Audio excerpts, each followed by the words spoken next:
Et connaissez-vous le swan hopping? Cette tradition so british est vieille de près de 800 ans.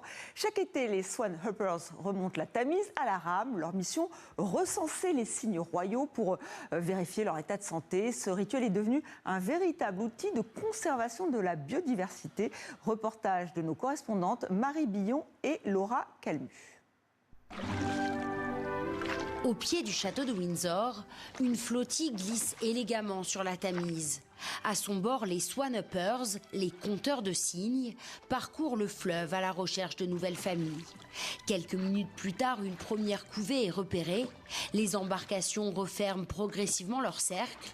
Les oiseaux sont délicatement capturés avant d'être transportés sur la rive pour un examen complet.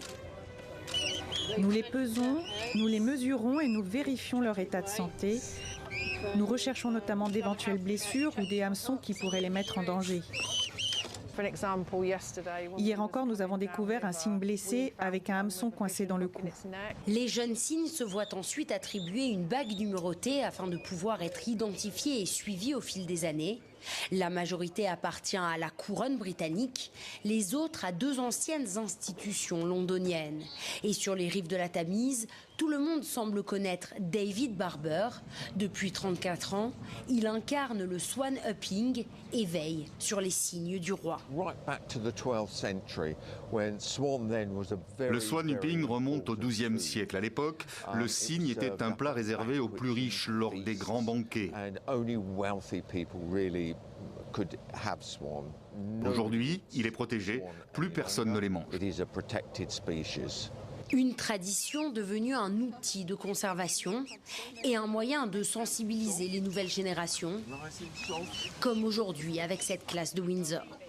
Tous ces enfants vivent dans les environs. Pourtant, beaucoup ne connaissent pas cette tradition. C'est important qu'ils découvrent ça. Sur les berges, les habitants des environs sont venus nombreux assister au comptage des cygnes. Pour beaucoup, cette tradition fait partie de leur identité. Cette tradition est liée au roi et à notre monarchie.